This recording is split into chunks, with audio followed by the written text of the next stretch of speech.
Hello class, and welcome to the last part of this series of tutorials. In this section we're going to be talking about how to apply textures to our otherwise boring and gray surfaces. So in the last videos we talked about how to model this with standard geometry editing tools, and then the next thing we did was unwrap our UVs. And we're just going to go ahead and jump right in. The first thing we have to do, and this is something that as artists we should always be aware of and kind of always doing in our free time, downtime as modeling, is cleaning up our scene. So our scene is a little messy right now, and my object doesn't even have a name. So let's close out of that real quick, and let me show you what I'm talking about. So when I click on this object, it says P cube 9, and that's not very descriptive about what this is. So I'm just going to click on the word, and I'm going to type in create mesh, a little bit more descriptive. And the next thing I want to do is open up my outliner, and that's this button right here. And I can see that it has a lot of extra transform data on all these now gone pieces of geometry. So to help get rid of all this stuff, what we can do is go up into Edit, Delete All by Type, and History. And what that's doing is deleting the history, so the undo data essentially, but not undo, because you can actually still undo after doing that. But it's a lot of the background stuff that may actually cause your computer to run slow if you're running on a computer with less RAM and stuff. So I recommend deleting your history every once in a while. And you'll see that all this kind of crap that I was talking about is still here. So this is actually easy enough to get rid of. All I have to do is shift select it all and hit the delete key, and now it's gone. And what we're left with is our create mesh, and I'm going to double check to make sure nothing's missing, because sometimes if you start deleting stuff like this in the outliner without deleting your history first, things will be broken and missing. But everything seems to be here, so we'll be good. And I'm going to save this, continue. I'm actually going to save this as a new iteration, which means I'm going to call this create 2. So if something terrible were to happen, at least I could come back to create 1, which would be in this state. Alright, so we have a really clean scene. It's got our name, we named our mesh, and the next thing we want to do is take a look at our UV textures, or UV maps rather. So I have my object selected, and I open up my texture editor, and there seems to be a problem up here. So normally there's the file menu up here, but I must have hit a key, and I'm actually not sure which key actually disables this from this view. I remember having this problem once before, but I don't know the solution. So let me show you how I look stuff up when I don't know the solution. I'm going to go under Google, easy enough, and I'm going to look under UV file menu missing Maya. And I like to type stuff in like how I imagine somebody else is typing stuff in. So what these solutions usually come from forums, and it looks like I must have clicked on this at some point in my life. Polycount is a really nice forum filled with plenty of really awesome artists. So usually it's a reliable source of good info. And somebody asked this question. One of our artists has lost the file menu at the top of the UV editor. Anybody see this? Does Shift M bring it back? Shift M. It's back. Thumbs up to Thinker. Thank you, Thinker, on the Polycount forums. If you ever watch this, virtual high five. Bam. So now we have this back, and I can take a look at what I'm going to do with my UV. So what I want to do is export what I'm looking at here so that we can texture on top of it. So I have my object selected. I'm going to go under polygons, and I'm going to scroll all the way down to the very, very, very bottom, UV snapshot. And what this is going to do is create an image of this wireframe. So the first thing I want to do is find an appropriate file location for the stuff. And I have, sorry for all the extra clicking, I'm going to create a new folder called textures. please keep all of your stuff organized. It'll save you a lot of hassle. Even though it's a couple extra clicks, it'll save you from going crazy. So I'm going to call this create UV. I'm going to save it. This is being saved as a targa down here, so that's good. In the industry, we work in targas, and that's because it's a high quality image, and it allows us to even do 32 bits, which is great. And the size is, I have it set to 4096 by 4096. Now, back in the day, this would be pretty much unheard of. So if you're talking about past generations of consoles, like Xbox 360, PS3, a crate like this, if you're assuming that this is maybe the size of like a Foot Locker, wouldn't have anything above a 1024. And actually, that's being generous. It probably wouldn't have anything above a 512. And if they're trying to save space, and this is actually going to be in the corner somewhere, it might even be lower. Generally, though, what we like to do is work in a size higher than what we plan to export it as, so that we have a little bit more fidelity, a little bit more pixels to work with, and then we just bake that down into a smaller size later. In UE4, we actually have the capability of going to much higher file sizes. So if you're creating a game that has performance scalability, so that's when you go into the tab and say, I want the best looking textures versus the worst looking textures. What you'll usually want to do is have a few variations of your texture sizes. So what I like to do is start pretty high. So I'm going to start with 4096 because I don't expect to have to go above a 2048 in-game. And at the very most, it would be a 4096, a 4K texture. Oh, it looks like I just exited out of the menu. Let me try that again. Oh, and it missed my file location. Can't remember how to locate its own stuff. And actually, I'll show you that in just a moment. So I'm going to go back into my stuff, my textures, create UVs, save, and besides talking, I'm just going to hit OK. So now it's just going to show up. And if I was expecting to export this object as a 4096 for in-game, and this is going to be like a super huge texture, I'd go one up, which is 8K, and this is a very, very large texture. I can't even remember what it is, 8192? Well, I can't remember. I hardly ever go up that high. So I'm just opening up Photoshop, and I use Photoshop CS6 because it happens to be my favorite, and I have it, so I'm not interested in going up any further to see it, or their new programs. Anyways, I'm going to go under Computer, I'm going to find my storage drive, wrong one, storage drive. Sorry, I haven't become familiar with these yet. So I just opened up this file, and now you can see I have this really nice huge image of what my wireframe looks like. I'm going to go into my Layers tab over here in Photoshop, and I'm going to scroll down a little bit. And what I'm going to do is actually first I'm going to double click on the background to unlock it. I don't know why that works, but if you double click on a background layer that's locked, it'll just say, oh, you want to create this as a new layer? And yes, I want to do that so I can actually use it. So what I want to do is, with this layer selected, hold down the Control button and hit I. This is Control Invert. So now I just made the white lines black and the background white. And this is a little bit more useful with the textures that we're going to be working with.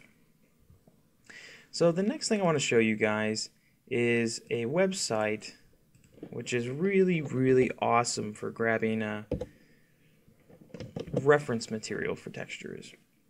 cgtextures.com.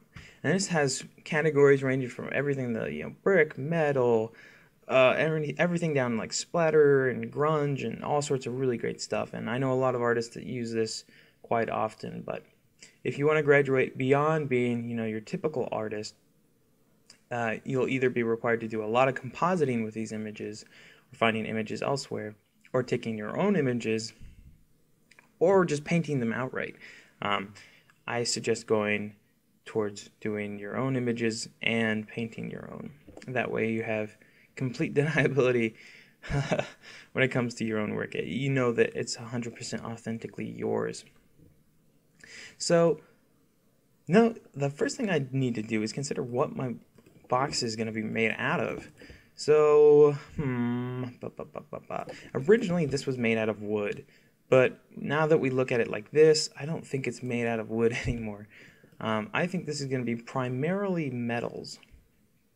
So what I think I'm going to do is make these bars a painted metal, and I'm going to do bare metal on the handles, and then I'm going to do a separate color of painted metal on the box. And I think I might even do like a checkerboard pattern on these bars to kind of illustrate the point that this is like a really dangerous crate. So let's take a look at some of the stuff that we're going to need. So first thing we need is metal. Because this is going to be painted metal, we have to have kind of a base to work off of. And I'm going to look under, let's look under bare metal, and you'll see that we're presented with a lot of really cool stuff. If we look at this one, I think this one is actually, this one might even be in, I'm pretty sure this one's in Unreal 4, which is pretty funny. It's in Unreal 4 as a default texture for one of their maps. One of my favorite ones is this one. It's got a nice, quite a bit of nice grunge, and other stuff like this is nice and even, so that's nice too. I'll keep going down though just to see if there's anything else that's kind of nice. Actually, I'm kind of digging this one today. Yeah, I'm gonna go with this one. So I'm gonna go ahead and pick the largest file version I can because I want the most pixels I can get. And you have to log in with this company.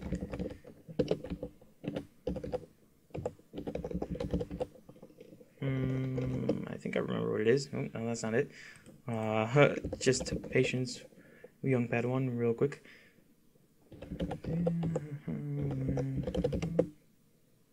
Okay. And of course it doesn't actually save me on the page. I forgot about that. Second page, boo, boo, boo, boo, boo. And what did I choose? I chose... Where's the one I was digging? Oh, yeah, this one. All right. So the largest one they have is a 2211 by a 1067. So it's a really weird size. But I'm going to go ahead and download it because it's the largest one, and it's only half a meg. So you get 15 meg quota for every day that you use this. So sometimes that's useful, sometimes that's not so useful. What I like to try to do is keep up a library of stuff that I've downloaded so I can always go back to it later. For now, I'm just going to put this straight into the textures folder that we were working from. Just drag and drop it. And just because I like to have a little bit more variety, just in case I come across some interesting problems later on, I'm going to grab an extra metal texture which I can use to kind of composite on top, and this one's kind of nice. Oh yeah, that's nice and grungy. Still not as large as I'd like, but actually, let's go ahead and find something that is huge. Set huge, so this should be good. Oh, that's right, you have to be a premium member now. Never mind, I like this one better. So I'm just gonna go with this one right here. And show in folder, please. So as you can see, texture work is a lot of managing of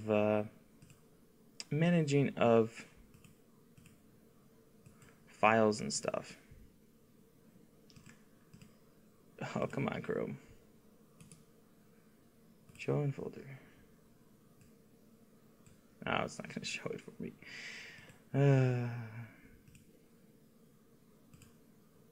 There we go. Okay. So now we have our metal bases. And I'm just going to drag and drop them straight into Photoshop. And even though these aren't as large as my document, I'm going to scale them up so that they are. Now I'm going to hit enter, and you can see that there is quite a bit of pixelation. There's some techniques that we can use to clean that up in a little bit. So I'm going to grab the second one, drag and drop it in, and I'm going to scale this one up as well, and I'm going to do this one so that it's just as wide. And hit enter. So now I have a couple layers to work with, and what I want to do is make a duplicate of this, rotate it, and bring it up so that I have kind of more of this resolution but higher up. So I'm going to make this bottom one invisible so it's out of the way for the moment. I'm going to drag this one a little bit to the side. And what I want to do is make a duplicate layer of this. So I'm just going to click and drag it straight into the new layer. And I can just click and drag this up. And I'm going to hold down the shift and rotate it 90 degrees. And I'm just going to drag it up a little bit. And place. And now you can see that there is definitely a texture seam down the middle. So really quickly, and this whole tutorial is going to be quick and dirty, so you have to excuse me if it's not really pretty or anything.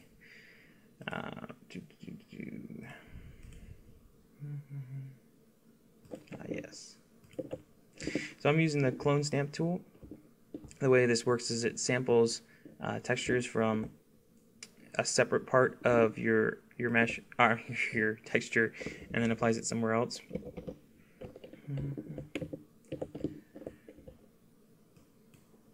Yes, I need to make it a smart object first. Alright, and I'm just going to start, so I have to drag this up to the top. I'm just going to start sampling random spots. This spot right here, and I'm doing this by holding down the, oh, that's right, because I'm sampling off of this bottom texture, I can only grab stuff from here. So I just hold down the Alt key and click, and then that's going to be the spot where it starts to sample from, and right there. Now we don't have a really harsh line, but you can see we have these two edges, or these two kind of darker areas, so I'm going to use a little bit of this to break that up a little bit. So now it's a little bit more blotchy. Alright, and the next thing we have is this other layer that we kind of stretched over top, and we can see that it's quite large. And what I want to do is add this as a detail layer. So what I want to do is just grab my layer blends, which is this list down here, and I'm just going to start scrolling through these until I find one that I like that adds kind of some detail but doesn't really take away too much from it. I think that one's pretty nice, but I'm going to pull down the opacity some, and there we go. So we went from having two textures pulled straight from a website, which everyone would recognize if they'd been playing around with these enough, to something that's totally unique, and it only took a couple of minutes. And I think it still looks like a base metal, which is cool. So the next thing I want to do is clean this all up a little bit. So I'm going to make a new folder, a new group, and I'm going to shift select all this stuff. I'm going to drag it straight into that group, and I'm going to call this, maybe it won't let me call it something. Come on, Photoshop. Okay, I'm gonna leave it as group 1 for now. So the next thing I want to do is grab my UV set, and I'm going to drag it straight onto the top. And I'm going to do the same thing here, where I'm going to try and find a layer where I can see. Let me not move it. I just want to change this stuff, guys. There we go. So what I want to have is the black lines show up over top and the white to not really do anything. And it looks like linear burn is going to be my best bet. As you can see, it actually doesn't change the color of everything, it's just adding black lines. But the black lines aren't very well defined, so I can just grab this layer and I'm gonna make a couple of copies of this until it's a little bit darker. That's much better. And then I can shift select all these and I can merge layers and go back into color burn, or what was it? I was using linear burn, wasn't I?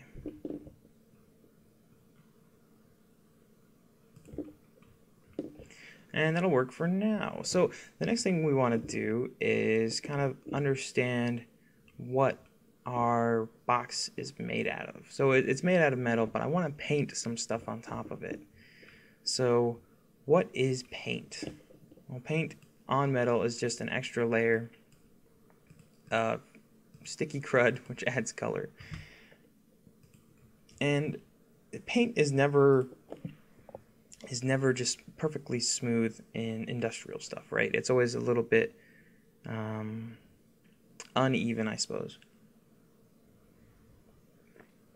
So what we want to do is find a texture that'll kind of work for us, add a little bit of surface detail, but not overpower anything. So maybe the first thing we can do is go into metal and find something that's painted. There's one down here that's specific to painted, and we can look through these really quickly. We find something that we like. All of these seem to be not quite what I want. This one's kind of cool, but maybe a little too easy too. Well, let's see. This one's pretty cool. I like that. But what I'm trying to find is something that's got more of a subtle set of features to it.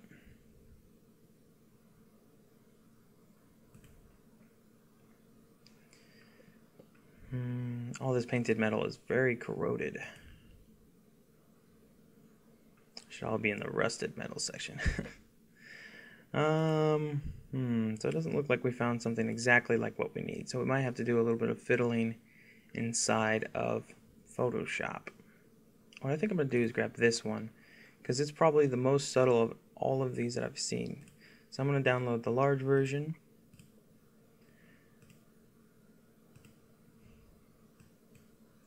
I have to stop doing that. There we go. Drag and drop it. And then I'm just going to drag and drop it right here. And what I want this to be, because I know this is this section over here is my main box, and I can see that this is somewhat the same size. So what I can do real quick is just scale it up so it matches it as close as I can. And I'm going to hit enter and see if that totally looks garbled or not. That's not ideal, but I think it's going to work out okay. Now some of this rust, this line of rust is very pronounced. So I think I'm going to use the clone stamp tool again to kind of break this up a little bit. And I'm going to use a different brush. So I have this soft brush right now, and that doesn't really work well for painted stuff. So I'm going to pick something that's got harder edges and it's a little bit more broken up. This is a special brush that I made that's got really splotchy definition to it.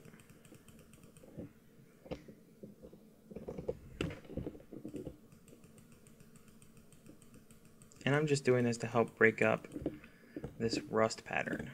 And I can even add rust somewhere else.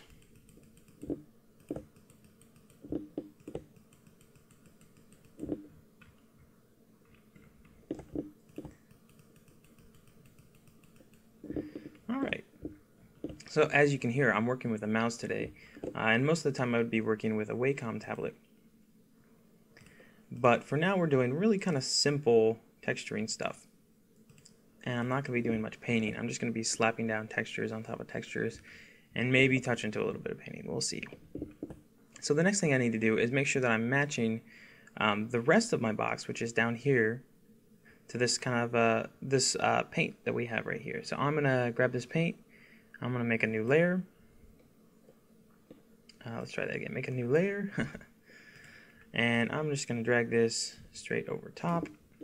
And then I'm going to move it to the bottom so it's out of the way and not on top of our other one.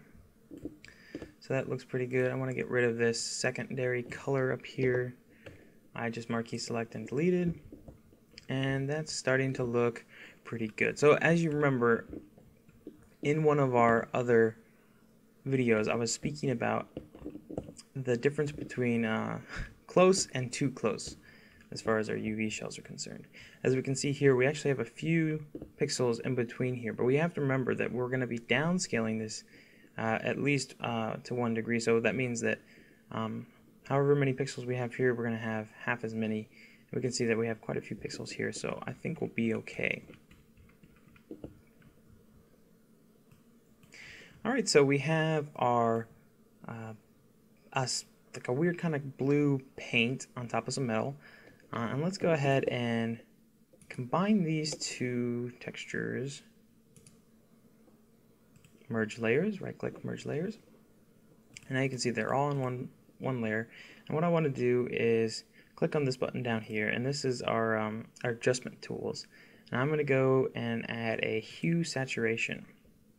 Now what this hue saturation is going to do is, because it's above all these other layers and it's just floating there, it's going to actually change the hue and saturation of everything, and that's not what I want. What I want is it just to affect this metal painted, and the way we do that is by clicking on it first and making sure it's above the metal painted, holding down Control, Alt, and then hitting the G key.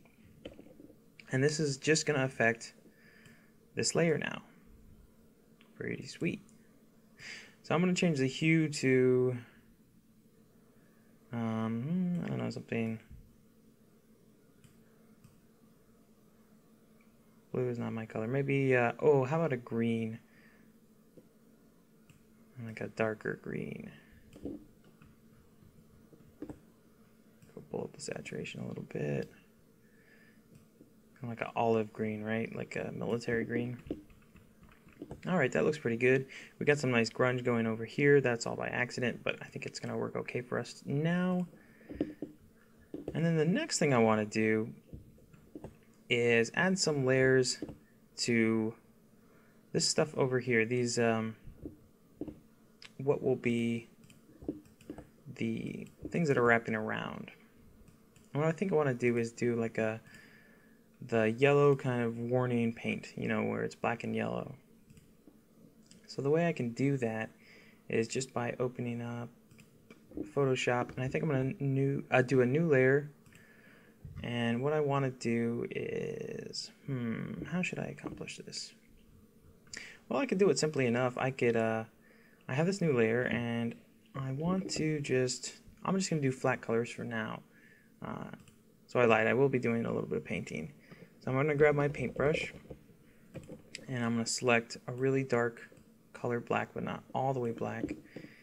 And I'm going to hit F5 to open up my brush, and I'm going to make the hardness 100%, and then I'm going to pull my spacing down so it's nice and smooth.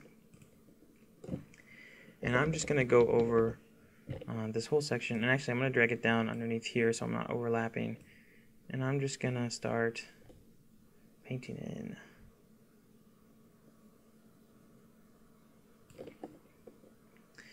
And then I want to make sure that I marquee select where it's close to this and deleting it, because I don't want this black to bleed underneath, because we're going to be removing some of this paint to to reveal the metal underneath. Alright, so we got that so far, and the next thing I want to do is get rid of that.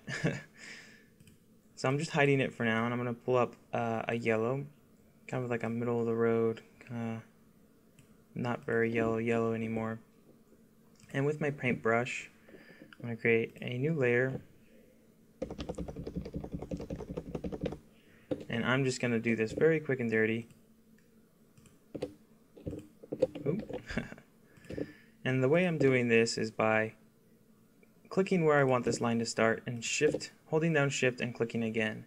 I'm just doing this over and over.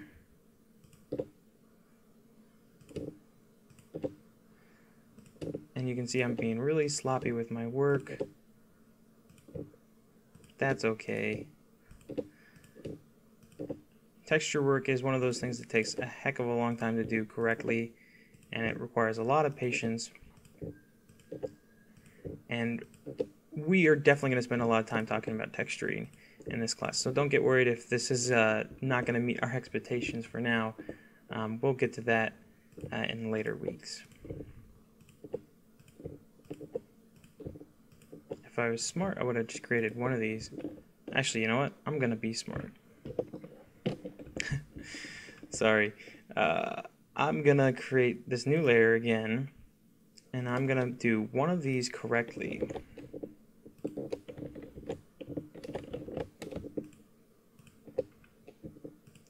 As best as I can.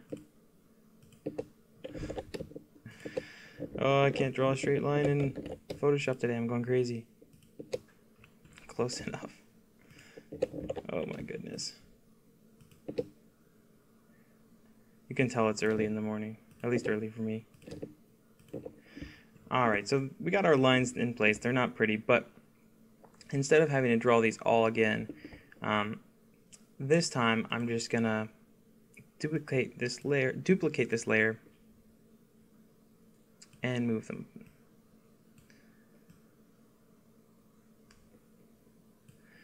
This will save me some time, and I'm also getting more of a consistent look, because each one of these are going to share the same yellow lines.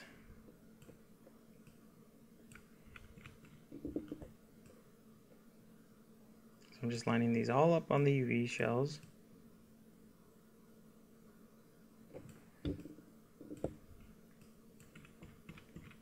So I just did a duplicate by holding Alt and then dragging. Very similar to Unreal 4 actually, which we will get into later. And now I can just merge these all together. I have that, and I can turn my black back on, and I've got that as well. So what I think I want to do is actually pull the opacity of the black down some, so I can reveal some of the texture from the background. And then the yellow, I think I'm going to add a hue saturation to that as well. Alt G, and we can play around with the values a little bit.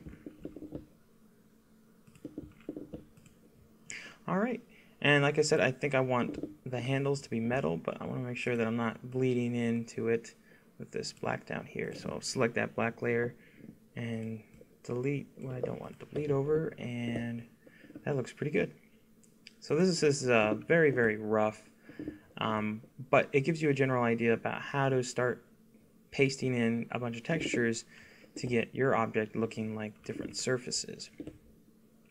So really quickly, I'm gonna make sure I find my UVs again.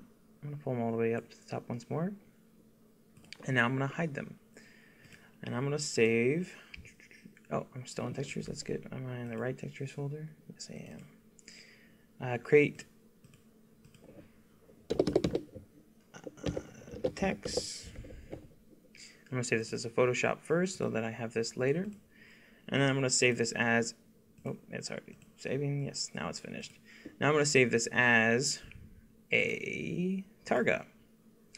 And instead of underscore text, I'm going to call this create underscore diff. And diff stands for diffuse, so this is going to be our diffuse texture. And we might come back into this and clean it up a little bit, but I'm just going to apply this right now and see how we're doing in Maya. So we don't want a 32-bit because that includes alpha channel, so I'm going to do a 24-bit and hit OK.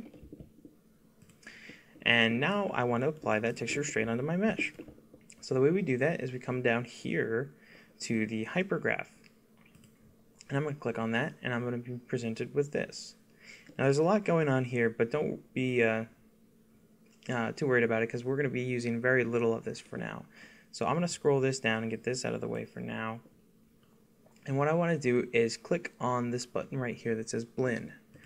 Now what a blend is a shading model that's been kind of standard in the industry for a long time. And what I did is I just clicked on it, and what I can do is drag and drop it onto my object. And I do that with middle mouse drag. So it's not like a normal click and drag, it's middle mouse and drag.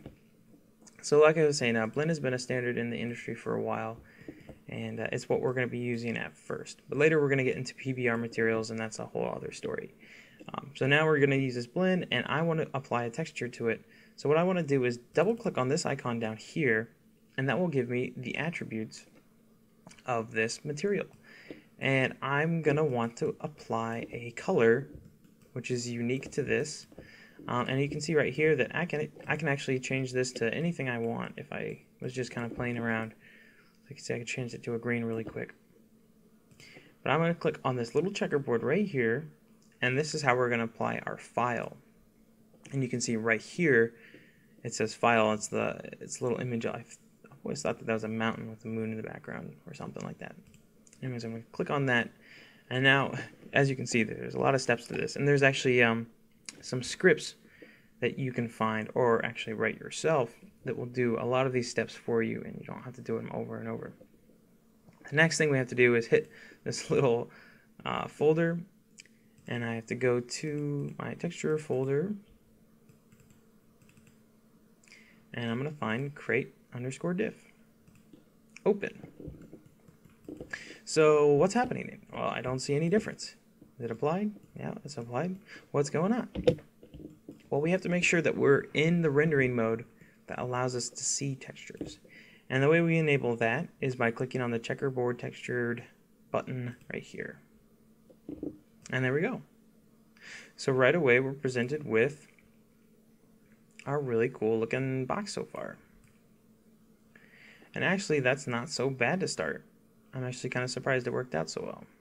You can see that there's some weird things going on. In our texture seams, right here, there's a clear definition between grungy and not so grungy. But generally, I think this worked okay. You can also see right here we have a problem going on. Although we have this metal, the bar ends are not metal. They're actually retaining some of this information over here. And you can see right here is a problem. We have a texture seam. So if we really wanted to fix this texture seam, what I can do is just grab this face, these faces by double clicking. So whenever you have an object which is combined, if you go into face mode and you double click on something you know is separated, it'll grab the whole mesh, and you can hold down your J key and start rotating, and there. Now that texture seam is much better hidden, and I'm going to do that with this one and this one, and the ones on the other side should be okay. Yep, they look okay. So what I just did there was save myself a hell of a lot of time going into Photoshop and trying to get rid of these seams. Instead of retexturing these, all I'm doing is hiding the seams a little bit better.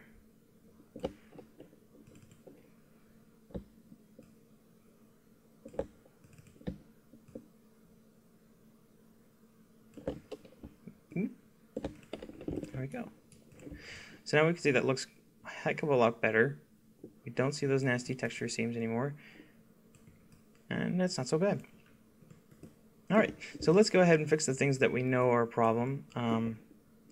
So I think these end caps will be the first thing, and then let's start revealing some scratches to get us some more damage to this object. So I'm going to go back into Photoshop, and I am going to first take care of those end caps. So let's find where those are. They are right down here. So I am going to make a new group right here, and I'm going to drag that beneath my UVs, and I want to add all my painted stuff into that. Shift select, click and drag, and now what I can do, get rid of that, is click on the whole group and then marquee select all this stuff, and I should just be able to delete. Okay. I guess not. I'll go through each one of these, the black and the yellow. That's pretty close.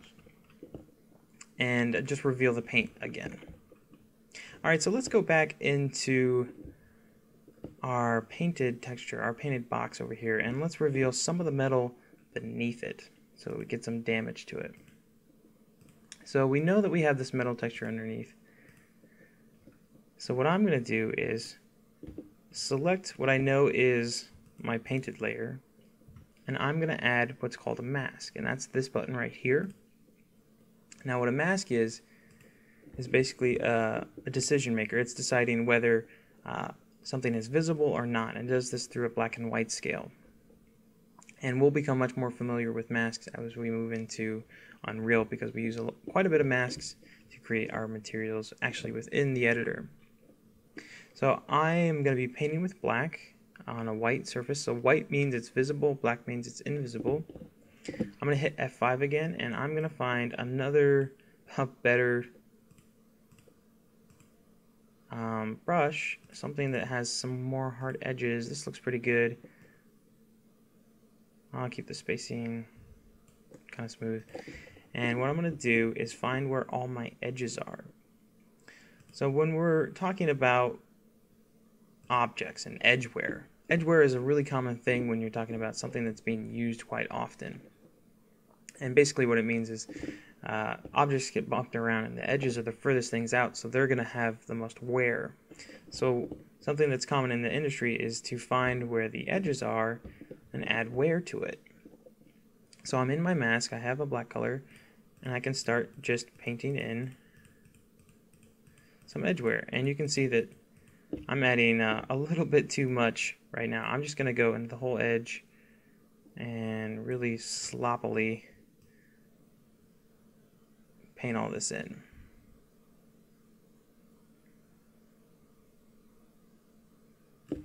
And the really nice thing about a mask is that you actually have the decision, the ability to go back and say, I want my texture back. So this is really nice. Rather than using like an eraser tool, what I can do is hit the X key and that switches my colors down here, and I can go into white now and you can see what happens. So this is a really cool thing. I use masks pretty much all the time, and what I want to do is start breaking these up with this brush.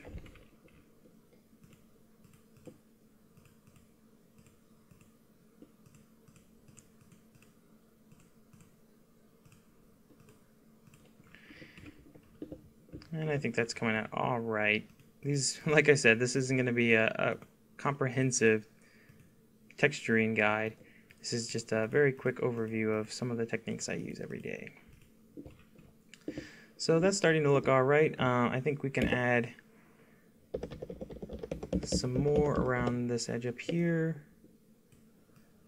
Very quickly, very sloppily.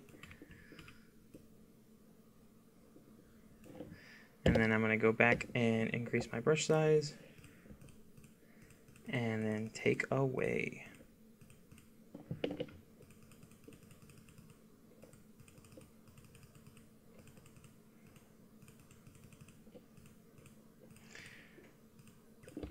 So right now most of this edgeware is really blotchy and gross, but a really common thing is to also see some scratches. So we're just actually going to paint those in ourselves. Sometimes you can use a texture which would help along these lines, but we're going to use a brush instead. And I think I like this brush for this purpose, so let's see. I'm going to switch back to black so I can reveal some stuff. Awesome. So I'm just going to start adding scratches wherever I please. There's no rhyme or reason to this at all. I am just making a complete mess of things.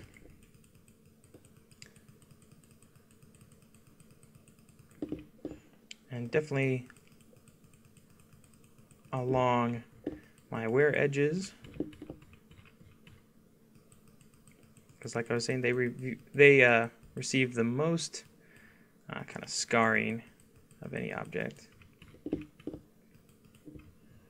And it might be hard to make out what I'm doing right here, and if that's the case, that's okay. What I think I'm going to do is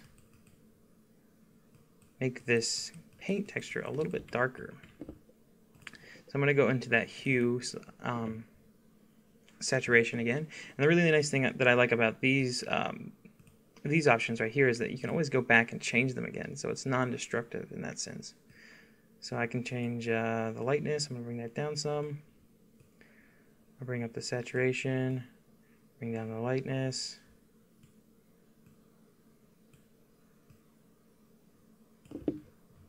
Cool. I think that's looking a little bit better.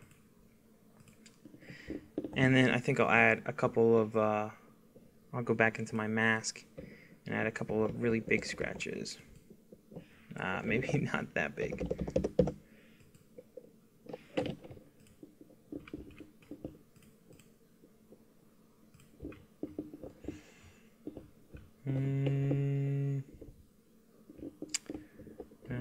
I'm actually in the wrong mask. So let me undo all that. I meant to select this mask. There we go.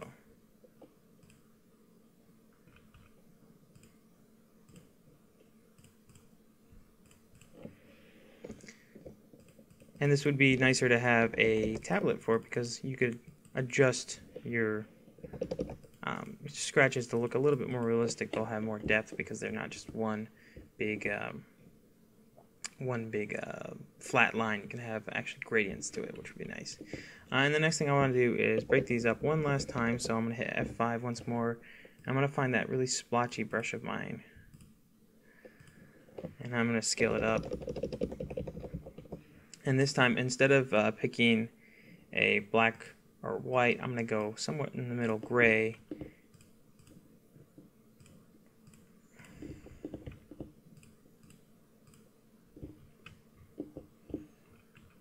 I think that's looking pretty good. Alright, so this has been beaten to hell. This is one messed up thing. So you would use these same techniques over here with this this other painted stuff. It's not going to look quite right at the moment because this is going to be really clean, whereas this is going to be really dirty. But I think that's going to be okay for now. I don't want to make this tutorial too long. So I'm going to turn off my UVs once more. And what I want to do is select my whole texture, because right now I'm going to consider this done. We're going to call this done for now. And I'm going to hold Control Shift C. What Control Shift C does is select everything that's visible. And when I paste, I get a nice clean copy of everything I just made. And one last thing before I call this done is I want to kind of sharpen up some of this stuff. So the way I do that is I create a copy of this texture, and I go up into Filter, Other, Filter, Other, and then High Pass. So what High Pass is basically a way for us to add some really nice detail. And the way my methodology works is I'm trying to find a percentage, or rather a radius of pixels where I can see enough detail but not too much. So something like this would be a little too much. But I want to find some detail, and I think that looks good. So when we're looking at this, we see a lot of interesting detail, but this is obviously not what we want as a texture. But what we can do is bring this on top of our color texture, and we can start changing the blend modes, so we can find something that really helps boost all this wear. And I think that will be overlay. So this is with our newly implemented texture right here. And you can see the difference right now. Hopefully you can. It really sharpens it up. So I'm gonna go ahead and select everything again by holding Control A, Control Shift C to copy everything, and I'm gonna paste a new copy. I'm gonna make these two invisible so I know I'm not using them at the moment. And I think our diffuse map is done. Let's go ahead and save this again. I'm gonna go into File, Save As a Targa, Create Diff, yes please, 24-bit, yes please. Let's go into Maya. And a really nice trick that we can do for this is to right click and go into material attributes. So the material that's applied to your object will be accessible from here. So material attributes, and then we can just go straight into color, and then there's a nice little reload button, and that will reload our textures. So that's looking pretty alright in my opinion. There's plenty more that you can do. You definitely would consider breaking up this texture line right here. This is very sharp and obvious, but I'm not going to go into it right now because I don't want to waste your guys' time. So we have our diffuse texture. Really cool. Now really quickly we're going to go ahead and start doing the two other textures. The next ones would be our bump map and our the specular map. Sorry, I've been in PBR for so long, I forgot what it was called. A specular map and a bump map. And we're going to use a program called Crazy Bump. Alright, so this is Crazy Bump. This is the demo version. If you have the money, I would suggest going ahead and buying it. I use it quite often. There are a lot of other tools which are a little bit better, but they're also more expensive. Crazy Bump is something that a lot of students use, pretty much everybody uses as their first go. And it's just because it's so easy and so quick to create some good looking stuff. So what I want to first do is click on this button to begin, just like it asked. And I want to open a photograph from file. Sorry if that was a little quick. Force a habit. And I'm going to use my create diff. Open that. And it's going to take a moment to think about how to convert this file into a height map.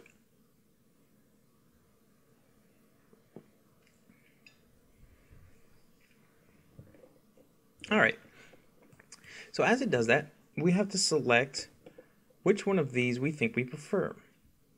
And I think I want to select this one over here where the scratches are kind of indented. Yes, I'll select this one first and we'll play around with it some and we'll see what we come up with. So as I select that, I will be presented this 3D viewer and a normal map which has been generated. And to view this, all you have to do is click and drag. And you can right click and drag and that'll change your light around, which is useful. So right off the bat, I can see that there's a problem with my scratches. And right now, what's throwing me off is that they are raised. And scratches usually are indented. The other problem I have is that if I decided to reverse this, all the grunge, the Blackie grunge stuff is going to be coming out.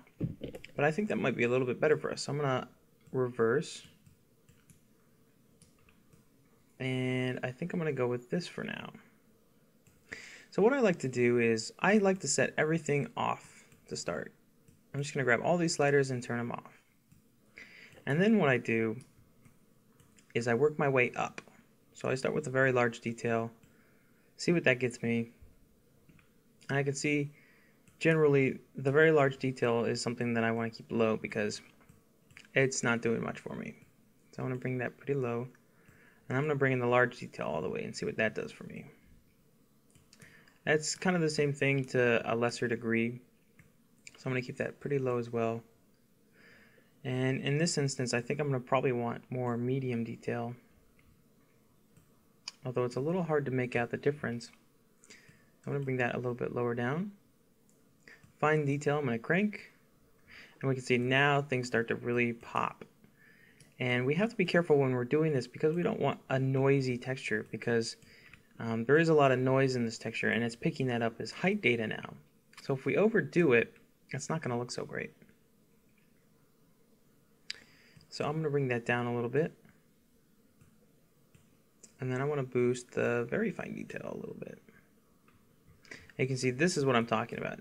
Now it's a little bit too busy. Although it adds a lot of surface detail, it's not surface detail that we necessarily want. So I'm going to bring it down quite a bit to right about there. I think that's about right. And I'm going to boost the intensity a little bit. And I think that's a good place to start. So the next thing we want to do is mess around with our specularity. So specularity is a bit of a tricky thing. It's kind of been the standard for a long time in the video game industry as far as what's shiny. So basically the idea is that anything that's white is really shiny, anything that's black is not shiny at all. So this is a really nice program because it gives you a little bit of play with this stuff. So specularity down here is near the bottom. So I can start playing around with these sliders and see how much of an effect it actually has on my surface. So texture influence I usually boost quite a bit. And something that's nice to do actually is to bring your normal map all the way down to or at least pretty close to 0. And that allows you to see your specular map working a little bit more. So let's see, I'm going to do something a little nuts so that you guys see the difference. And as I boost the contrast, it's starting to become more obvious about how this is affecting the surface. And specularity is one of those things that is it's a little hard to understand at first. So don't be too bogged down on getting it perfect just now. Eventually, we're going to be working in a PBR workflow, which is going to basically eliminate specular entirely. So just keep that in mind. What I do is I just keep playing around until I find a level which I think looks right. And this is getting pretty darn close right now. What I think I want to do is add some metallic color to this, because this is a metallic surface, and when metallic objects reflect light, they reflect light of their own color. And since this is kind of like a light coat of paint on this material, oops, I don't want to reverse it, that looks a little weird. I'll go with that.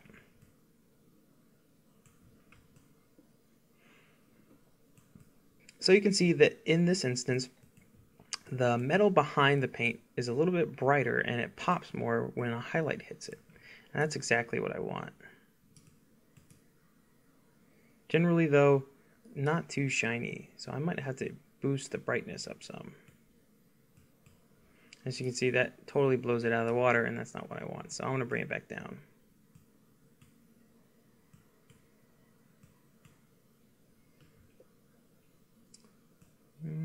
Maybe right about, oh geez, walking a fine line now. Yeah, actually, I'm going to keep it right about here. Okay, so the next thing we can do is just save out our normal map and our specular map. Actually, before we do that, let's see what they look like together. So now you can see when they're added together, it's looking pretty cool. But I think I actually want to bring down some of that detail in the normal map because it's a little too busy for me right now.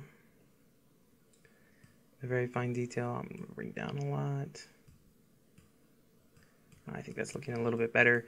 And something I like to try out, I usually leave shape recognition totally off, but sometimes it actually does a pretty good job understanding what the surface is made out of. So if I crank it all the way to the top, you'll see that it makes a lot of weird shapes in your object. So I'm going to just bring it up a little bit.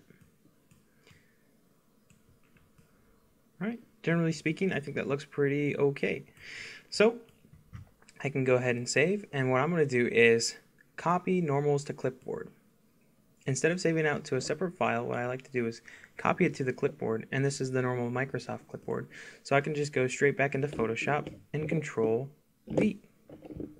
So now I have my normal map in this file, and I want to do the same thing with my specularity. I'm going to save specularity to clipboard. All right, open up. I think it was still working. Go ahead and Control V. No, it still has the normal map, so we gotta try that again. Save specularity to clipboard. Please work this time. All right, I let it think all of its. Yes, there we go. So now we have our specularity. So there's a few things that we probably want to change about this spec right off the top, but let's go ahead and leave it as it is so we can just see the effect of it right now. So as we get later on into the class, we're going to talk about how to composite materials. So basically how to take certain features from this version of the spec map and paste it in, and then pick other parameters and then apply that to other parts. For now, we're going to keep it just like this. It might be a little bit sloppy, but I'm going to save this as. Now I can save this as create spec 24-bit, and I can hide that away, and I can save this one. Save as Targa create normal. All right, and we can go straight back into Maya. Right click on our object, select material attributes, and start plugging in our other textures. So bump mapping is what's going to be handling the normal map. So I'm going to click on the checkerboard just like before, choose file, And then here's something I also have to change. So this is using as a bump. So what a bump map is a black and white map, which is basically it does the same thing as a normal map. As far as we know right now, what it actually does is displace. It can displace geometry, but we're going to be using tangent space normals. So we're going to have to click that. And then this bump value, which is set to 1, has a little arrow over here. We have to click on that to open up this page, and then finally load in our file. So I'm going to go ahead and hit open, and now we can see what's going on. The specular isn't added yet, and I think that's going to add quite a bit to this. So let's go ahead and add that real quick. Material attributes. And the way we do that is by coming down here to specular color and file, hit the little arrow, and we're going to choose create spec. Alright. That's not 100% bad. It's actually not too bad at all. Something that you have probably already noticed is that the paint on this box over here is raised because it's in our normal map. And the way you could get rid of that if you really wanted to is to come in here and pick something that's kind of like a standard blue. So I just picked this color blue right here, which is kind of middle of the road blue. And what you could do is create a new layer over your normal map and just start painting in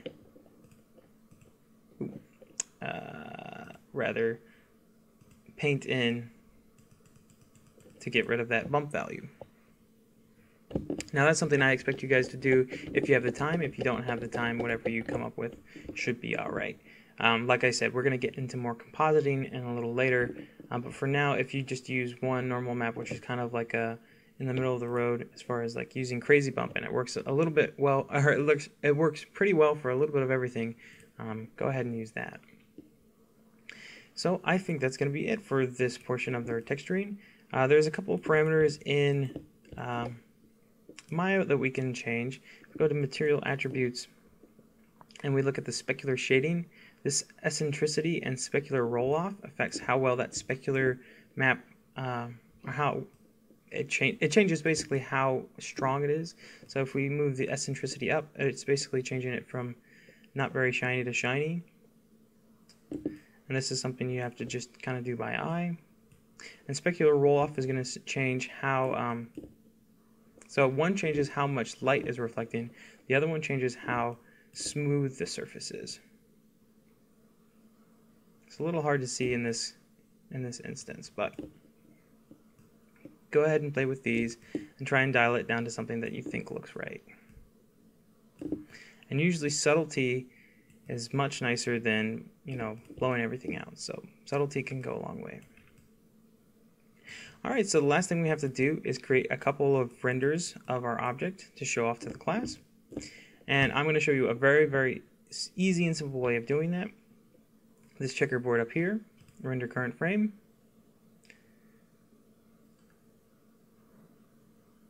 As you can see, Maya software doesn't do a very good job of rendering bump maps. So what I'd like you guys to choose is Maya Hardware 2.0. And to make a second render of this while you're viewing it, all you have to do is press this render the current frame once again, and now you can see it. Nice. And this also allows you to change new stuff like aperture settings. And it's really cool. They've improved this this render thing a lot. So what I'd like from you guys is 2 different renders. So try to pick a couple of renders where you can see a lot of details. So an angle like this where you're looking at least 3 sides of your object at once is a good thing to go with. And don't worry about the lighting right now. I know it's a little bit simple. Well, actually, I'll give you a really quick lesson in lighting. So to create lights in Maya, all you have to do is go to Create, Lights, and then what I want you guys to use for now is the point lights. So I'm going to bring this up real quick. And what this is basically a point in space which is emitting light in all directions. And to see what this is doing, there's this little button up here that says Use All Lights. So I'm going to click on that, And now you can see that I have this light which is acting as a light source. Easy enough.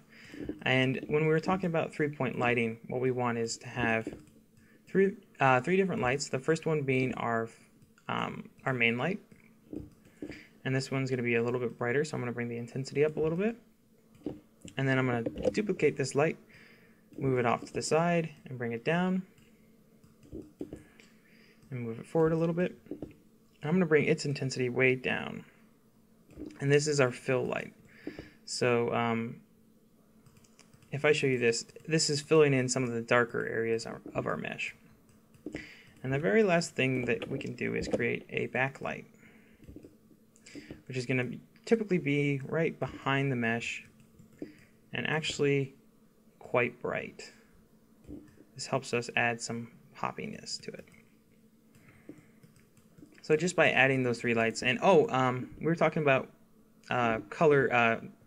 Actually, we might not have talked about it, but a little bit of color theory. Your main light is generally best as a warmer color light. So something around here where it's kind of like a really, really soft yellow, and your fill light is generally best as a darker or as a softer blue light, and your backlight can be white. And I'll just do a test render of this real quick, and you can see now that's a little bit more interesting to see. And if you really like to, you can go into using some depth map shadows. So I just clicked on the light, and I'm in the attributes, and I go under shadows, use depth map shadows. I'm going to enable that on all of my lights so I get some shadows. And then we can take a look at this again. And since we have so many lights, it's actually not affecting too much. But we'll be talking about lighting in much further detail in later weeks. But this generally will get you all you need to know.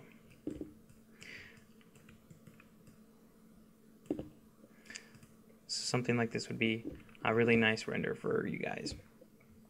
Alright, so that's all we're going to be talking about for these videos. Sorry this one went a little bit longer than expected, but you know, these are pretty tough topics, so please email me if you have questions. I'll be free to answer questions any time of day. Just make sure to, if you want something really immediate, send me to personal email.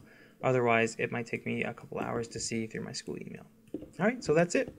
Thanks, guys. Good luck on your projects.